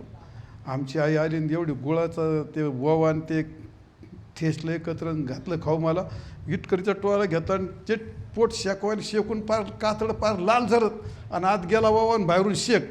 पार माझी मरायची वेळ आली. आघोरी उपाय, एवढे आघोरी उपाय ते पूर्वीच्या काळात ते तर हा ना खरी वस्तू तशी होती. आघोरी उपाय तसं जिजाबाईंनी आघोरी उपाय सुरुवात केली. त्या पोराला कशाचा रस पाजायची, कशाचं औषध करायची. मग त्याचं पोट शेको दुनिया काय कर, रोज नित्याने पोट फुगत चाललं. बिचारं तो त्याची लघवी तर कोंडली, लघवी तर याय ना. औषधाचा कार्यक्रम संपला आणि मग जे उठले का रोज मावल्यानी मसुबालानी सटवायलानी सगळे देव झाले. तरी लघवी काय बाहेर यायना. आणि मग सुकून पाहाच, तुमच्याकडे असेल सुकून पाहाच, कोकणात तर लय असते मला वाटतं ते जादू टोना अमकं तमके सुकून पाहाच. मला एकदा भूत लागलं होतं का नव्हतं कोणास ठाऊक. ती आमच्याकडे एक म्हातारी होती आणि ती मला थारका संध्याकाळी 6 वाजता ताप यायचा. तिने झाडाला धरलं म्हणे. संध्याकाळी बाळ नदीत गेलं, घंटी वाज बाळाने इकडं तिकडं पाहिलं. म्हणजे मी बाळ होतो त्यावेळी, म्हणजे मोठा होतो कुस्ती करीत होतो चांगलं. आणि मग तिनं जेव्हा ते सूप घ्यायचे ना असं हलवायची. कोंबडं उतरून टाक, अंडे उतरून टाक, आमकं उतरून टाक, तमकं उतरून टाक. आणि झालं ना कार्यक्रम सुरू, उतरून टाकायचा आमका तमका सगळा. तसं जिजाबाईंनी ते कार्यक्रम सुरू केला. उतरून टाकायचे कोंबडे बकरे दुनिया, सुकून पाहायचं, दोरी घालायची, सगळं झालं. एक दिवस हाताळ झाली आणि ते मूल दारात टाकलं, डोक्याला हात लावून मोठमोठ्याने रडायला लागले. काय करू बाई, हा मुर्दा सगळा प्रपंचाचं वाटोळं झालं, लक्ष द्यायना, मूल मारायला लागलं. आता आईचा जीव लेकरात किती असतो हे आपल्याला सगळ्याला माहिती आहे. रडू लागली. तेवढ्यामध्ये पडशात खोकलं. शेजारीनं आली म्हणली जिजे काय तुझं नशीब फुटलं गा, असा नवरा मिळाला तुला, कोणत्या जन्मातलं पाप केलं. मरकट सुरा पानम तस्य वृश्चिक दंशनम. आधीच माकड, त्याच्यात त्याला पाजली दारू आणि त्याच्यात झालं त्याला इंचानी ठणका आणि त्याच्यात झालं भूताचा संचार. यद्वा तद्वा भविष्यती. ती शेजारी नारीन तिला पाणी घालायला लागली. बाई काय तुझा नवरा लेकरकडं पाहत नाही, तुझ्याकडं पाहत नाही, काही आणून देत नाही. जसं दुर्योधनाची बुद्धी आधीच लई दुष्ट आणि त्यात त्याला शकुनी मिळाला. तसली या आधीच भडकलेली आग, त्याच्यात ह्या आधी राग केलं. रोज त्याच्यात ते एक एक थेंब टाकायचे. तुझा नवरा असा लक्ष देत नाही, पोर लक्ष देत नाही, तुला कपडे नाही, तुला खायला नाही, माझं नाही बाया असं, माझं बघणं कसं, माझं बाया तसं, माझं बाया असं. ते आवली भडकायची. अशी भडकली म्हणली या मुर्द्यामुळेच माझ्या संसाराचं वाटोळं झालं. आणि जो ते धरला माध्या कनी तर म्हणजे या मुर्द्याच्या पायावरच नेऊन आपटी ती. म्हणजे आता असंही मरायचं आणि तसंही मरायचं, याच्या पायावरच नेऊन आपटी ती. धरला हाताला फारा फारा फारा फारा वडीत न्यायला, वडीत न्यायला आणि असा उचलला आणि त्या पांडुरंगाच्या पायावर अशा आपटणार. असं आता वडीत न्यायला तर तू हे झालं होतं, उचलून असा आपटायचा. तर लगेच मंदिरातून आवाज आला, हे अगं तुझं पोर नीट झालं ना, आपटे ती का म्हणतो. मग ते पोरगं राहिलं कोण इकडं, हे बोलवतं काय म्हणे हे काळं. मंदिरात बोलतं का इकडे तिकडे कावरी बावरी झाली. अगं बघ ना मी तुझं पोर नीट झालं. आणि म्हणून त्यानं पोर खाली टाकलं असं भळाभळा मुतायला लागलं. जसा नळ खोलाव का नाही, शरीरातले सगळे जे काय म्हणतो आपण अपथ्य, जे अपथ्य झालं होतं सगळं पांडुरंगाची कृपा. करशील तरी नाही नव्हे काय, लेकरू पार मोकळं झालं. असा आनंद झाला. पण म्हणलीच नाही, पांडुरंगा तू कृपा केली, माझं मूल बरं झालं, माझं नवरा तुझं भजन कर. छे छे छे छे छे छे बाई, माझ्या देवीने माझे उपकार केले. आणि माझी रानूबाई घेतलं पोरगण गेली बाबा. ती नाही पांडुरंगाला तिला मागं सुद्धा पाहिलं. गेली, ते मूल गेलं, नीट झालं, भाकरी मागायला आलं, चांगलं झालं, आनंदित झालं. आणि मग तुकाराम महाराजाला ही गोष्ट एवढी कळली. आणि मग आता भगवंता तुकाराम महाराजाला वाटलं, आता काय आपत्ती आली होती पांडुरंगा, माझ्यावरती आपत्ती तू टळलीस, माझी अपकीर्ती केलीस, बरं झालं. ऐसे म्हणून परब्रह्म रूपडे पाहे रुक्मिणीच्या रूपाकडे. आता हे कैसे निरसेल साकडे, आणि तेच रोकडे विचारी. भगवंतानी त्याला रुक्मिणीला सांगितलं, रुक्मिणी बघ आता हिच्याकडे, मला ह्या मुलाचं काय पाहता येणार नाही. त्यावेळी रुक्मिणी असं म्हटली होती, तुम्ही चिंता करू नका, ते सगळं आपोआप बरं होईल. अशी ही महाराजांच्या जीवनातली ही अशी ही कथा होती. आणि मग ही पाषाणाची मूर्ती कशी बोलली वगैरे वगैरे, जिजाबाईनं पुन्हा बरंच महाराजांची हजेरी घेतली. असं या ठिकाणी महाराजांच्या या जीवनामध्ये अशी कथा होती. महाराजांच्या देहू गावामध्ये कडूस गाव होतं. आणि त्या कडूस गावामध्ये एक ब्राह्मण गंगाधर मवाळ, हे तुकोबाऱ्यांनी ओवाळलेले का, म्हणजे अभंग म्हटले का ते लिहून घ्यायचे, असे ते लिहून घ्यायचे. आणि दुसरे होते संताचे तेली जगनाडे. हे दोन्हीही त्या तुकाराम महाराजांनी लिहिलेले अभंग शब्दबद्ध करायचे. महाराजांच्या कीर्तनाला मागं टाळ घेऊन उभे राहायचे. आणि हे सर्व करत असताना कधीही प्रपंचाची चिंता केली नाही किंवा महाराजांच्या पुढे अडचण सांगितली नाही. प्रत्येक महाराज म्हटलं का त्याला असे 4-2 भक्त भगवान देत असतो निष्ठावान. तसे तुकाराम महाराजाला 14 टाळकरी दिले होते आणि हे 2 लेखक दिले होते. महाराजांचा सगळा गाथा दिला यांनी ह्या जगनाडी. म्हणजे असं हे महाराजांचं जीवन. यावरी म्हणे शारंगधर तुका नामयाचा अवतार, सगुनी प्रेमयाचा थोर, यास्तव साकार मी झालो, अद्वैत शास्त्र नावडे जासे, यास्तव शरण न जाय सद्गुरुशी, पुढे वाट पडेल ऐसे गुरुभक्तीशी अवरोध. भगवंताला वाटलं तुकाराम महाराज हे सगुण भक्त करणारे, आणि सगुण भक्ती करणारी माणसं असतात, त्यांना भक्तीपेक्षा जगात काही श्रेष्ठ वाटत नाही, भजनापेक्षा त्यांना काही श्रेष्ठ वाटत नाही. तुका म्हणे केले तुझ्या नामा पुढे, पुढे काय, आणि तुच्छ हे बापुडे सकळ हे, अशी गोष्ट आहे. म्हणून मी सकाळी कोण भेटलं मग त्याला सांगत होतो, वारकऱ्यांचे तत्त्व लोकाला ऐकायला झेपत नाहीत. आपल्याकडे संख्या का कमी असते, कोणते संप्रदाय येतात तर ते एवढे भडाभडा का वाढतात. आपले तत्त्व लोकाला झेपत नाहीत, ऐकायला पण झेपत नाहीत, ऐकायलाही झेपत नाहीत. वारकऱ्याचं काम एवढं खत्र असतं. महाराज तुम्हाला सांगतो, सर्वसामान्य माणसाच्या डोक्यावरून जाईल.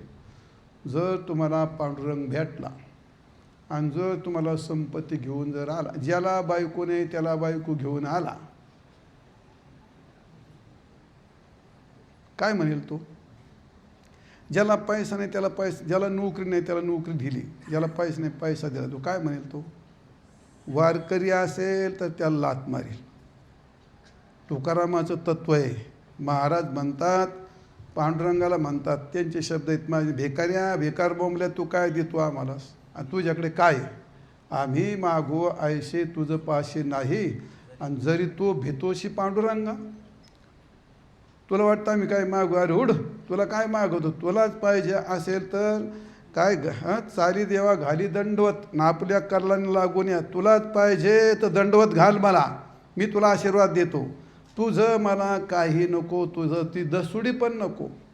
झेपण एकोणला पृथ्वीतळ राज्य मत, मी ने घेईन ही पद, रामकृष्ण वाचे गोविंद, हाची पंथ तू, हाची छंद तुझ्या पंथे. झेपण ऐकायला लोकाला नाही झेपत. महाराज काय तुच्छ मोक्षपद तुच्छ नाही, इंद्रपदाधिक भोग, भोग नव्हे तो भवरोग. काय सुरुवात त्याची? तर भोग नव्हे तो भवरोग महाराज म्हणतात या ठिकाणी.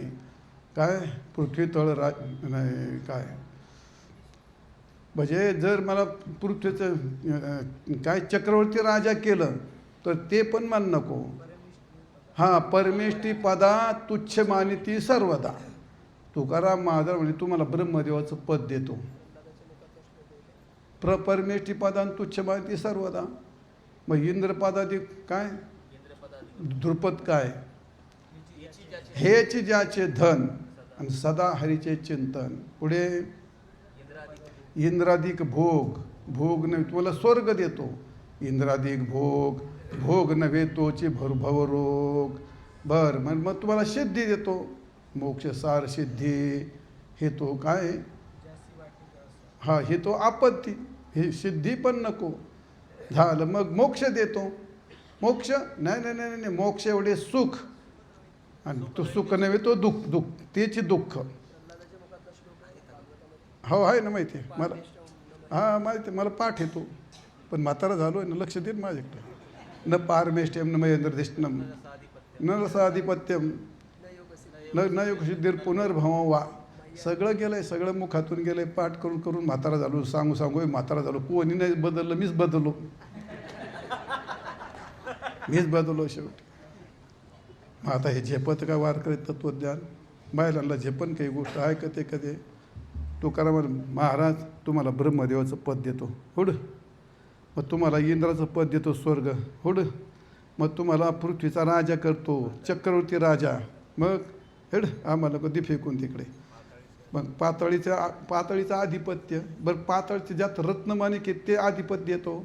ते पातळीचं आधिपत्य ते तो मानिती विपत्य. नको नको नको, तुझ्याच गळ्यात बांधते. बरं म्हणजे आता मोक्षसिद्ध काय, योगसिद्धीसार.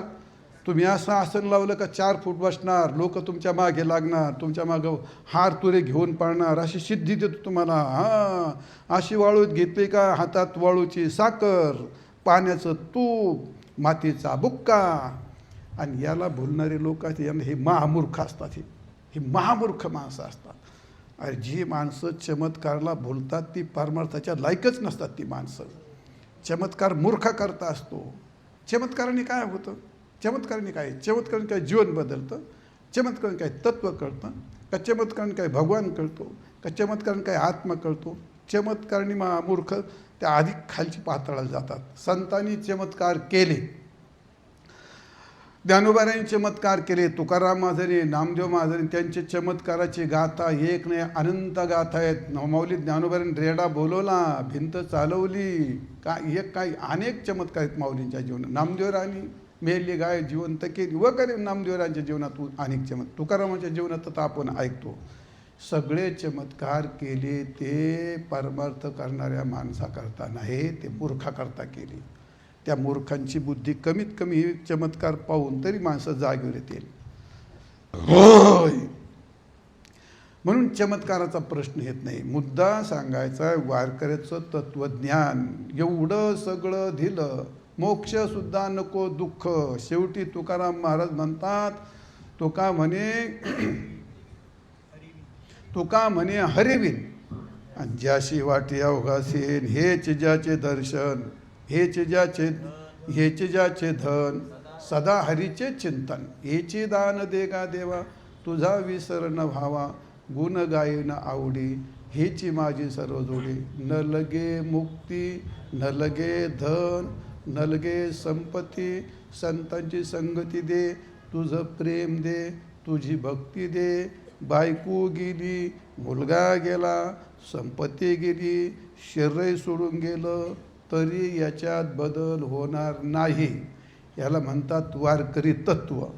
बाकी भिकार बोंबले देवाच्या दारात जाऊन मागणाऱ्यांचीच यादी जास्त आहे. त्यांचे नाव घेऊन कोणाचे मन दुखवायचे नाहीत मला. हे भिकार सोड देवाच्या दारात जाऊन मागणारेच जास्त आहेत, आणि त्यांचेच मंदिर आहेत मोठमोठाले. पैसा हां हो. रात्री तुम्हाला सांगितलं, हे लोक लालबागचा गणपती. अरे ते लालबागचा गणपती चिखलाचाच आहे, तुझ्या घरातला पण चिखलाचाच आहे. चिखल तुम्हाला काही देत नाही, ते चिखल येतो. भावना, त्या भावनेतली ताकद असते.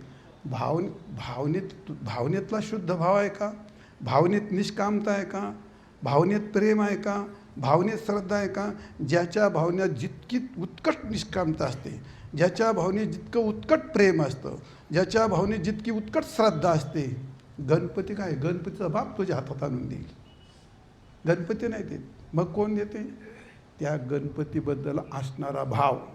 आणि भाव नाही देत, त्या भावातली शुद्धता, शुद्धता नाही त्यातली निष्कामता, त्यातली श्रद्धा, ह्या सगळ्या गोष्टी जेव्हा भावात येतात तेव्हा एखादा काळा दगडसुद्धा तुम्हाला ते फल देऊ शकेल. पण जोपर्यंत त्यात ही प्रतीती येत नाही तोपर्यंत ती गोष्ट होत नाही. चल जाऊ द्या, मुद्दा असा आहे, वारकऱ्यांचं तत्त्व असं आहे. आणि म्हणून तुकाराम महाराजाला भगवंतांनी सर्व दिलं होतं, पण महाराजांनी ते नाकारलं सगळं आणि सगुण भक्तीच्या पुढे हे सगळं तुच्छ केलं. भगवंताला चिंता पडली, हे माझ्या सगुण भक्तीमध्ये, माझ्या प्रेममध्ये हा शास्त्राची परंपरा तर नाही ठोकरणार. आणि मग गुरु परंपरा तर राहिली पाहिजे, शिष्य परंपरा तर चालली पाहिजे. तत्विधी प्रणिपाते न परिप्रश्नेन शिवाय उपदेक्षन्ति ते ज्ञान ज्ञानास्तत्वदर्शन हा ते ज्ञान पैगाबरोबर जरी मनी आथे आणावे. अरे ही परंपरा चालली पाहिजे, परंपरा टिकवावी लागते. परंपरा ही फार मोठी महत्त्वाची गोष्ट आहे. परंपरा ही फार मोठी महत्त्वाची गोष्ट आहे. म्हणून आमच्या वारकऱ्यामध्ये परंपरा टिकवावी लागते. जशी भारतीबाई ही परंपरा टिकवते, नवरा पेताड असला तरी, दारिद्र्य असला तरी, आता नाही सांगत मी, याच्या पहिल्यानं आता आहेत त्या, दुनिया काही झाली तरी गळ्यातलं मंगळसूत्र, कपाळावरचं कुंकू आणि तिच्या डोक्यावरचा केसाचा सांभार आणि चौथं तिचं सील, प्राण द्यायला तयार असते, पण ती त्या गोष्टीला कधी हात घालीत नाही. का? ती म्हणते मी भारतीय आहे, माझ्या ऋषीमुनींची ही परंपरा आहे आणि या परंपरेकरता मी माझा प्राण देईल, पण मी माझी परंपरा सोडणार नाही. तसंच वारकरी संप्रदायामध्ये परंपरा, तुम्हाला कोणी सांगावं ती गोष्ट, परंपरेची गोष्ट.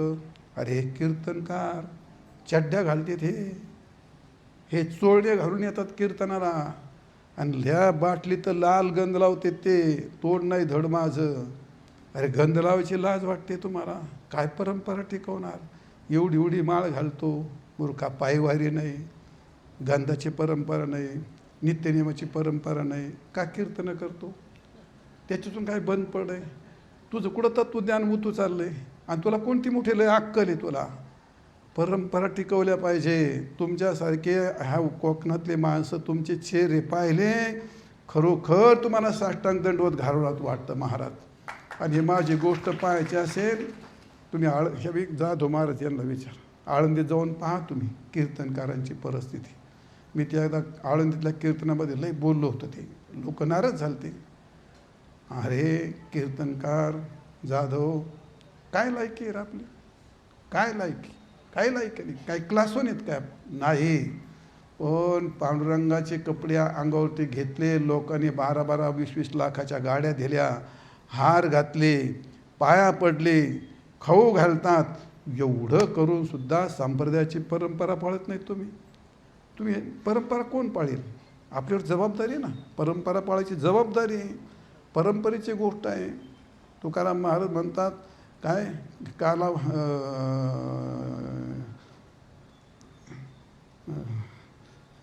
ते तिसरं का वैकुंठी तो आयशे नाही कवळ काय करायचे, एकमेका देऊ मुखी सुखी घालू हुंबरी, ह्या परंपरा पाळाव्या लागतात. मग बऱ्याच वेळा कपड्याच्या, गंधाच्या, माळेच्या, कीर्तनाच्या, भजनाच्या ठोकरल्या ना परंपरा, ठोकरल्या. आम्ही त्यांना ते सांगतो, लोक आम्हाला शिवाय देतात, द्या तुम्हाला टोपलंभर शिवाय द्यायचं, काय फरक नाही पडत आम्हाला. पण कीर्तन परंपरेप्रमाणे करा, भजन परंपरेप्रमाणे करा, दिंडी परंपरेप्रमाणे करा. मनाने काय नका करू, मनाने काही करू नका. मनाने जर केलं तर मनोमार्ग गेला, काही हातात नाही यायचं. लोक टाळ्या देतील, लोक पाकिटही देतील, लोक डोक्यावरही घेतील, काय नाही हातात यायचं तुमच्या, काय नाही हातात यायचं, काय नका करू. लोकाला बरं वाटावं म्हणून परमार्थ करूच नका. संतांना बरा वाटावं, पांडुरंगाला बरा वाटावं, माझ्या मनाला बरा वाटला पाहिजे, असा परमार्थ केला तर पांडुरंग दूर नाही, दगडाचा देव होतो, माझा अनुभव आहे. दगडाचा देव होतो, भगवान कृपा करतो. आणि मग परंपरा टिकली पाहिजे, टिकवली पाहिजे. आणि ज्या माणसाला ही माझ्यावर जबाबदारी आहे असं ज्याला वाटतं, तो त्याची परंपरा टिकवण्याकरता किंमत मोजतो. तो किंमत मोजतो. तो काय लोकांकडे नाही पाहतो, लोकांनी हे केलं आपलं, नाही नाही नाही नाही, तुम्ही माझी परंपरा मी टिकवतो. तसंच भगवंतांना चिंता पडली, अरे परंपरा कोण टिकविल. आणि म्हणून भगवंतांनी ठरवलं, काय ठरवलं, ही गुरु शिष्य उपदेश ही परंपरा तुकोबारायांच्या मनात जागवली पाहिजे. आणि मग या ठिकाणी यावरी म्हणे शारंधर, तुका नामयाचा अवतार, सगुणी प्रेमयाचा थोर, यास्तव साकार मी झालो. याच्याकरता मी सगुण साकार झालो. नामदेवाचा अवतार आहे गोष्ट खरी, पण अद्वैत शास्त्र नावडे यासी, यास्तव शरणा न जाय सद्गुरुशी, पुढे वाट पडेल ऐशीन गुरुभक्तीशी अवरोध. भगवंताला चिंता पडली. हे सगुण भक्तीच्या नादामध्ये अद्वैत शास्त्र यांना आवडणार नाही. आणि अद्वैत शास्त्राचा हा या ठिकाणी अव्हेर करील. आणि मग हा काय कोणाला शरण जाणार नाही, हा काय सद्गुरू वगैरे काही मोजणार नाही. आणि मग ही गुरु परंपरा बंद पडेल. गुरु शास्त्र शिक्षण हे सगळं सर्वं बंद पडेल. म्हणून भगवंताला चिंता पडली. आणि एके दिवशी भगवंतानी असा मनात विचार करून आणि मग भगवान तुकोबारायांच्या स्वप्नात गेले. तुकाराम महाराजाला पहिलं स्वप्न पडलं. आणि स्वप्नात गेल्यानंतर तुकाराम स्वप्नात गेले. आणि स्वप्नात गेल्याने काय केलं, एका ब्राह्मणाचं रूप धारण केलं. ब्राह्मणाचं रूप धारण केलं. तुकाराम महाराज गंगेला स्नानाला चालले होते. ब्राह्मण रूप धारण केलं. पाहिले ब्राह्मण, दंडवत घातलं, नाव विचारलं, सत्यगुरुराय कृपा मज.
तुकोबारायांनी नमस्कार केला, नाव विचारलं.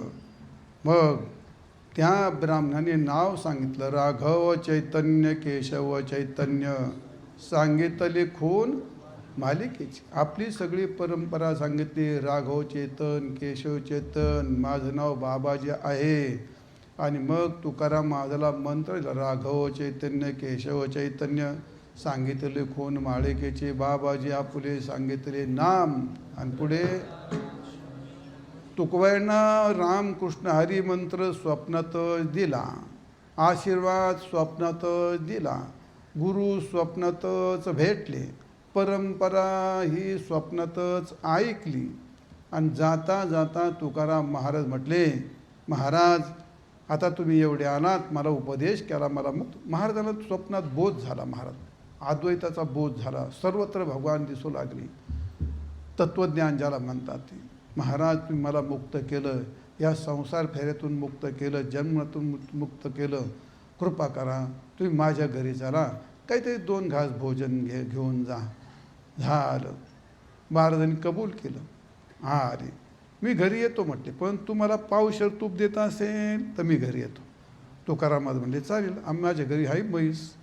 आले बाबाजीला घेऊन, म्हणले आवले अगे बघ ना, भूदेव आलेत, एवढी मोठी ब्राह्मण देव आपल्या दारात आलेत, माझे गुरु महाराज आहेत आणि त्यांना पावशर तूप लागते, पावशर दुपते, त्यांना जेवण करायचं आहे. एवढं म्हणताच आवली खवळून उठली आणि अशी काय कोणला आला मी याला दारात, त्याचे काय बापाने ठेवलं काय, फुकटचे खायला येते तर वगैरे वगैरे जे भांडायला लागली आणि खडबडून तुकाराम महाराज जागे झाले. इतकं वाईट वाटलं. पांडुरंगा, अरे स्वप्नात तूप मागितलं ते पण द्यायची माझी पात्रता नाही ठेवलीस तू. खूप महाराजांना वाईट वाटलं. महाराज जागे झाले आणि तोच मनात महाराजांनी बोध आपल्या मनामध्ये धारण केला. म्हणले देवा तूच भगवंतानीच रूप धारण केलं होतं, भगवंताने रूप धारण केलं होतं. स्वप्नात गेले, माझी या मनीचा जाणून या भाव, तो करी उपाव गुरुना, आवडीचा मंत्र सांगितला सोपा, जेने न हे गुंपा कोठे काही. असं सगळं स्वप्नामध्ये उपदेश केला महाराजांना. असा मनामध्ये उपदेश झाला. मग संतुष्ट होऊन द्विजवर तुकयाचे मस्तके ठेविला कर, रामकृष्ण हरी सांगितला मंत्र आणि जगत उद्धार होतसे त्याने. तुकाराम महाराजाला मंत्र दिला आणि आतापर्यंत महाराजांच्या रामकृष्ण हरी मंत्राने हजारो लाखो कोटी कोटी जीव उद्धरून गेले महाराज. कारण का, तो भगवंताच्या मुखातला मंत्र आहे, भगवंतानी दिलेला मंत्र आहे, तुकोबरायांनी उच्चारलेला मंत्र आहे, तुकोबरायांनी आपल्या परंपरेमध्ये सांगितलेला मंत्र आहे. त्याला षडाक्षरी मंत्र असं म्हणतात. मंत्र फार एकाक्षरी, द्विअक्षरी, त्रिअक्षरी, चतुषाक्षरी, पंचाक्षरी, षष्टाक्षरी, अष्टाक्षरी, द्वादशाक्षरी असे मंत्राचे खूप प्रकार आहेत. त्या तंत्रशास्त्रामध्ये तुम्हाला मंत्राचे प्रकार सांगतो, तासभर तुम्हाला मंत्राचे प्रकार सांगेल. त्या असे पण सगळ्या मंत्रामध्ये ज्याला राजा म्हणतात वारकरी संप्रदायातला, त्याला रामकृष्ण हरी असा मंत्र म्हणतात. आणि असा मंत्र संप्रदायामध्ये रूढ झाला. आपले वारकरी कोणाला माळ घातली तर त्या रामकृष्ण हरीच मंत्र देतात. असा तुकारामाच्या मुखातून आला हा परंपरेचा मंत्र आहे. असे तुका बोलता वचन, कांता झाली क्रोधायमान, मग कोठून आला मेला ब्राह्मण, पावशर कुठून देऊ याला. अशी जिजाबाई कडाडल्यानंतर तुकाराम महाराजाला जाग आली आणि जागल्यानंतर ते बाबाजी निघून गेले. महाराजांना खूप वाईट वाटलं आहे. अशी या ठिकाणी महाराजांच्या गुरुपदेशाची कथा या ठिकाणी संपलेली आहे. पुढे एके दिवशी ते अजून अनेक कथा आहेत. 6 वाजल्यात आता पुढची कथा सांगण्यात काय अर्थ नाही. उरलेली कथा उद्या सांगू. थोडंसं 1 मिनिटाचं भजन करा.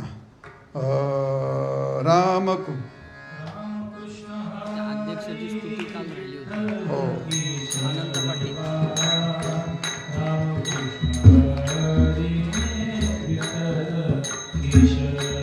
बोला रामकृष्ण.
केशवा.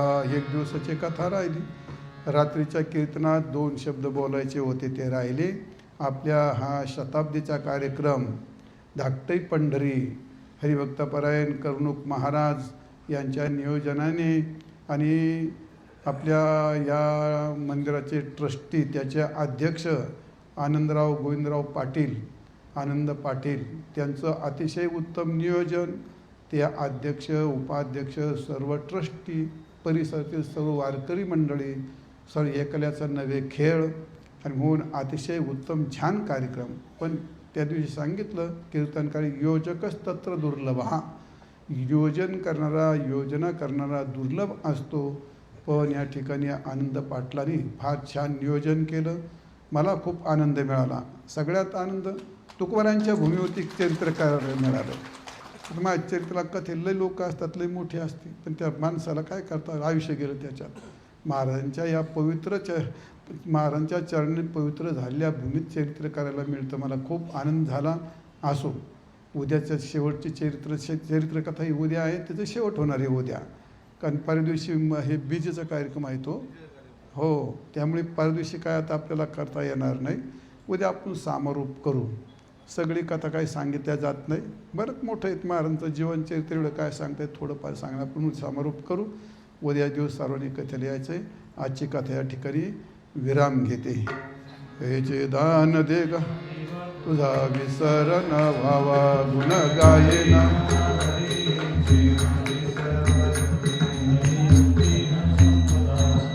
संग दे सदा.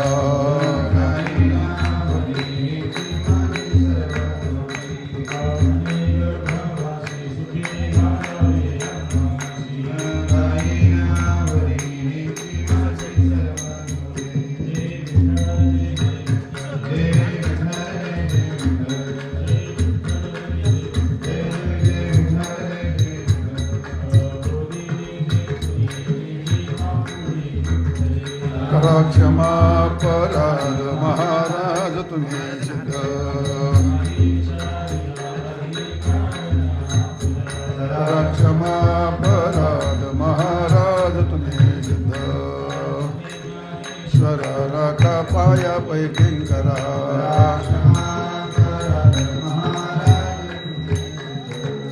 भारते तुकाराम स्वामी सद्गुरु रामा. सर्वजण म्हणा, स्त्री पुरुष सर्वांनी म्हणा. भारते तुकाराम राघवे सागरात पाषाण तारिले तैसे तुकोबाचे. अभंग रक्षिले आरती तुकाराम. स्वामी सद्गुरु धाम सच्चिदानंद मूर्ती. पाय दाठवी आरती तुकाराम. तुकिता तुलनीचे ब्रह्म तुकासी आले म्हणून रामेश्वरी. चरणी मस्तक ठेविले आरती तुकाराम. स्वामी सद्गुरु धाम सच्चिदानंद मूर्ती. पाय दाखवी आरती तुकाराम. झाली लोटांगण वंदिन चरण डोळ्याने पाहिलं रूप. प्रेमी आलिंगीन आनंद पूर्ण भावे वारी म्हणेना. विठ्ठल रखुमाई ठोबा विठ्ठल रखुमाई ठोबा. हात जोडा सर्वांनी. मागणे ते क तुझ प्रती आहे. या संतासी निर्विहेचे मज दे. तुका म्हणे आता उदार तो होय. या संतासी निर्विहेचे मज दे.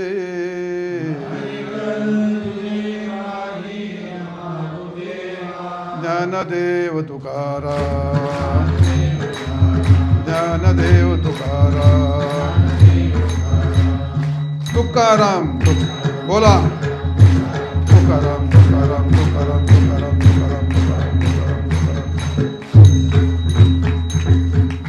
हात जोडा. पुंडलिक वरदा हरी विठ्ठल श्री ज्ञानदेव तुकाराम पंढरीनाथ भगवान की जय. माऊली ज्ञानेश्वर महाराज की जय. जगद्गुरु तुकाराम महाराज की जय.